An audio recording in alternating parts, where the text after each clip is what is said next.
आज की चर्चा में आपका स्वागत है। जिस तरह से मैडम के ब्लॉग्स आजकल रेगुलर आ रहे हैं क्योंकि उन्हें वोट चाहिए, इसी तरीके से जनाब भी जो है अब रेगुलर अपना व्लॉगिंग शुरू कर दिया है। और देखा जाए तो वो अपने बिजी शेड्यूल में से भी टाइम निकाल के व्लॉगिंग कर रहे हैं। और व्लॉगिंग वो क्यों कर रहे हैं? वो बेसिकली वो भी वोटिंग के लिए कर रहे हैं। लेकिन यहाँ दोनों की व्लॉगिंग में एक मेन फ़र्क जो है ना वो ये है कि वो ऑनेस्टी से कर रहे हैं। ऑनेस्टी से करने का मेरा मतलब ये है कि जो एटलीस्ट उनकी जो अभी अब परफॉर्मेंस हुई थी, लास्ट परफॉर्मेंस जो थी वो उनकी लो रेटेड परफॉर्मेंस थी और उनके सबसे लोएस्ट स्कोर थे। उसको वो एक्सेप्ट करते हैं और मानते हैं कि उनकी जो परफॉर्मेंस थी वो उतनी अच्छी नहीं थी, जजेस ने उतना अच्छा कमेंट नहीं किया और डेफिनेटली वो जो है आगे जो है कोशिश करेंगे और ज़्यादा मेहनत करेंगे।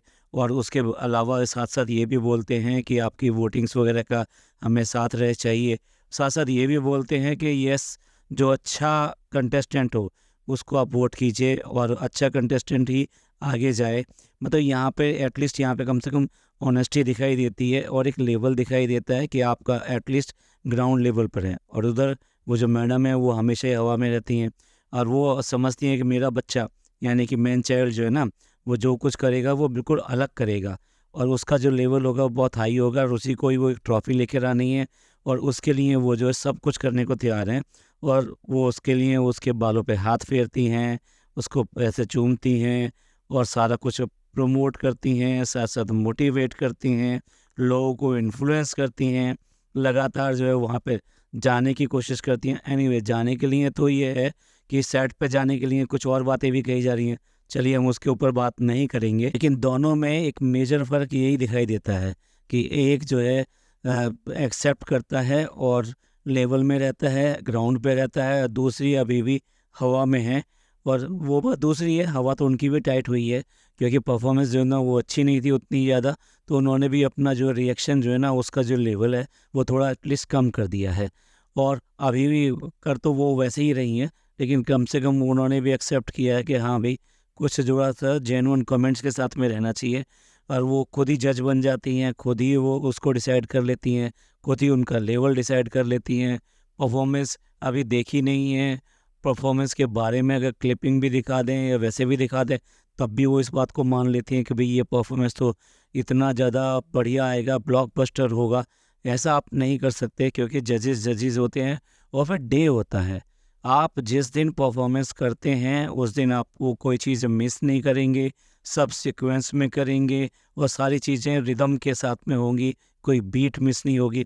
तभी जाके आपका जो वो जो परफॉर्मेंस है वो ब्लॉकबस्टर या फिर ये कहिए कि एक अच्छा परफॉर्मेंस बन पाएगा। हमने पिछले ब्लॉग में 2-3 सजेशन दिए थे। वो सजेशन ये थे कि जनाब को अपनी बॉडी पर वर्क करना चाहिए। वैसे तो इतने ज़्यादा वहाँ जाते हैं, जिम में जाते हैं, उसके बाद में भी इतना थक जाते हैं, जब वो डांस परफॉर्मेंस और इन सब की बात आती है, हाँफने लगते हैं। तो बेसिकली आइदर वो प्रॉपर जिम नहीं कर रहे थे या फिर उनका जो सुट्टा और बाकी जो चीज़ें हैं वो ज़्यादा चल रही हैं, जिसकी वजह से हेल्थ उतना अच्छा नहीं है। साथ साथ इसमें अपने खाने को भी कंट्रोल करना चाहिए।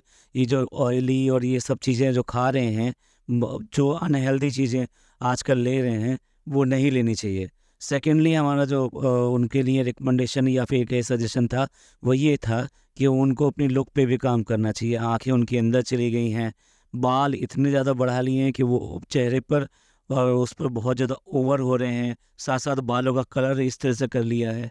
शायद हो सकता है जो नेक्स्ट परफॉर्मेंस जो आ रही है ना उनकी, वो छपरी वाली आ रही है, लेकिन उसके ऊपर उनको काम करने की ज़रूरत है, तभी वो कर पाएंगे।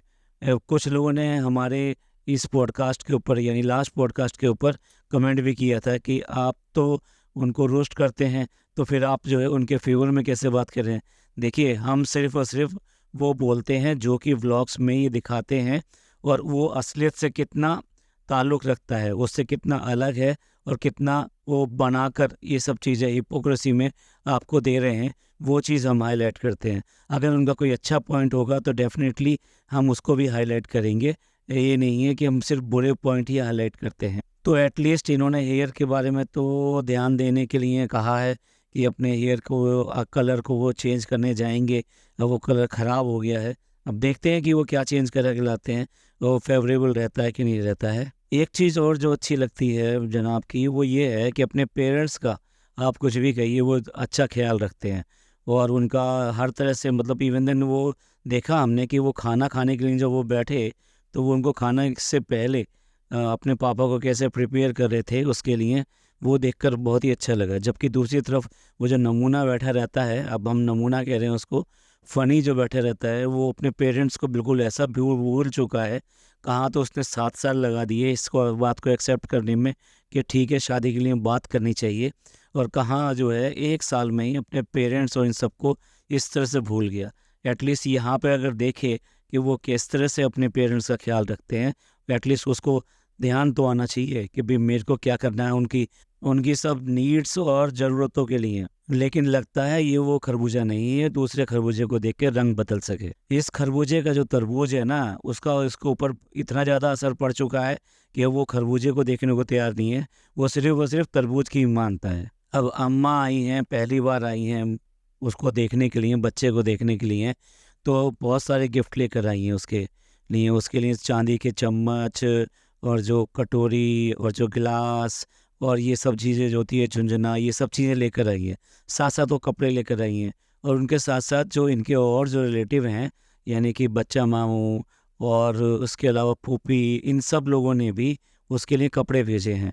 लेकिन आप नोट करेंगे कि मैडम को कोई इंटरेस्ट नहीं है कि वो जो गिफ्ट आए हैं वो कितने प्यार से और कैसे कैसे आए हैं। वो ठीक है यार, वो जहाँ रहते हैं जिस लेवल के हैं वो इसी तरीके तो गिफ्ट सेलेक्ट करेंगे, लेकिन आपको उनकी भावनाओं को देखना चाहिए। तो वो जितने भी कपड़े हैं दिखा रही हैं उन उसमें उनका कोई भी इंटरेस्ट नहीं है। वो बच्चे के साथ में आ ऊ ले ये सब चीज़ें अपनी लगातार करती चली जा रही हैं, उसमें उनका कोई इंटरेस्ट नहीं है। देखा जाए तो ये जो भी ड्रेसेस आती हैं, इससे पहले भी ड्रेसेस आई हैं और इनके लिए भी ड्रेसेस आई हैं। हमने तो कभी किसी व्लॉग में वो ड्रेसेस वियर करते हुए नहीं देखा। तो इस तरीके से इनका कोई भी इंटरेस्ट नहीं है। एटलीस्ट आपको उनके प्यार की तो कदर करनी चाहिए। यहाँ तक कि किसी भी एक ड्रेस को हाथ में लेकर तक नहीं देखा मैडम ने कि हाँ ये वाला है, ये वाला बहुत अच्छा है, टच तक नहीं किया। बच्चे के लिए अम्मी एक टोपी लेकर आई हैं जो उसको पहनाकर सभी लोग बहुत ज़्यादा खुश हो रहे हैं, क्योंकि बच्चा टोपी में बहुत ही अच्छा दिखाई दे रहा है। उस पर मैडम का कहना ये है कि ये टोपी पहनता नहीं है, हमने पहले भी इसको पहनाने की कोशिश करी, लेकिन देखो ये वाली टोपी उसने कितने पे आराम से पहन ली, वो कर रहा है। अरे 4 महीने तक का बच्चा किसी भी कपड़े और उसके लिए कुछ नहीं करता। वो आप क्या ये सोच रहे हैं कि 4 महीने का बच्चा ऊपर हाथ करेगा और सर पे रखी हुई टोपी को उतार के फेंक देगा? ये काम तो 1 साल का जब बच्चा हो जाता है तभी ये सब चीज़ें करता है। उसको जो पहनाई हुई चीज़ें होती हैं, जूते या समथिंग, जो भी कुछ पहनाया जाता है, या सर पे टोपी पहनाई जाती है, या हाथों पे उसके दस्ताने पहनाए जाते हैं, उन चीज़ों से कई बार इरिटेट होकर उनको फेंक देता है। तो लेकिन इतना छोटा बच्चा ऐसा करता है, भाई सुपर वुमेन है तो बच्चा भी तो सुपर वुमेन का सुपर बच्चा होना चाहिए ना। या फिर लगता है कि मैडम जो है ना टोपी पहनाने का काम अपने व्यूवर्स के साथ में कर रही हैं कि मैं उनको जैसा बोल दूंगी वो वैसा ही मान लेंगे। जैसे सबने मान लिया होगा कि मैदा जो है उनके लिए सूटेबल है और आटा उनके लिए सूटेबल नहीं है। जैसे उनके डॉक्टर ने भी मान लिया, डॉक्टर ने भी कह दिया कि हाँ ऐसा ही होता है। जनाब व्लॉग में राजीव ठाकुर को लेकर आए हैं, जो कि कंटेस्टेंट हैं, वो झलक दिखला जा में, और उनको दिखाकर बोलते हैं कि जैसे ये है ना नॉन डांसर, ऐसे ही हम भी नॉन डांसर हैं और इस तरीके से कर रहे हैं। जनाब आप पूरी तरह से झूठ बोल रहे हैं, यहाँ पे झूठ बोल रहे हैं। आप इतने ज़्यादा जो है गानों की एल्बम करते हैं, उसके अलावा आपने नच बलिए में आपने किया था, वहाँ पे भी आपने डांस किया था, और वहाँ पे ऐसी बात नहीं कि आप नॉन डांसर थे, वहाँ पे आपने ठीक ठाक डांस किया था। तो वो बात दूसरी है कि आप वहाँ पे दोनों के दोनों वहाँ जीत नहीं पाए, लेकिन आपने डांस तो किया था ना। आप ये तो नहीं कह सकते थे नॉन डांसर है। पर किसी ने कि राजीव ठाकुर को कभी भी किसी भी स्टेज पर डांस करते हुए देखा है, या वो डांस के लिए जाने जाते हैं? वो तो एक एक्टर भी नहीं है, वो तो एक कॉमेडियन है, स्टैंड अप कॉमेडियन है, जो बहुत ही अच्छी अपनी कॉमेडी करते हैं, अपने व्यंग से सबको हंसाते रहते हैं। तो इस तरीके से उनके साथ में अपने आप को दिखाना कि भाई मैं भी इनके साथ में बिल्कुल ऐसा ही हूँ, ये बिल्कुल टोटली गलत है। और वो अपनी देखो मेहनत इतनी अच्छी करते हैं कि अपने फोक डांस थोड़ा बहुत वो जानते हैं, लेकिन यहाँ पे आके अलग अलग तरह की डांस फॉर्म को ट्राई कर रहे हैं और पूरा डेडिकेशन देते हैं और उसमें पूरा एंजॉय भी करते हैं। और जजेस भी इसीलिए उनकी परफॉर्मेंस को अच्छा समझते हैं और उनको अच्छा लगता है, उनके कमेंट्स भी अच्छे आते हैं। चलिए, तो कहते हैं वो जो कहते हैं, लेकिन कम से कम ये तो कहते हैं ना कि जो अच्छा डांस करेगा वही विन करेगा। वो मैडम की तरह ऐसे बायस्ड होकर या फिर एक तरफा कमेंट तो नहीं करते या फिर जज तो नहीं बनते। तो चलिए देखते हैं फिर आगे इनका क्या होता है। ये पॉडकास्ट आपको पसंद आया हो तो प्लीज़ लाइक कीजिए, सब्सक्राइब कीजिए और शेयर कीजिए, और खुश रहिए, अपने लोगों का ख्याल रखिए। अल्लाह हाफिज़।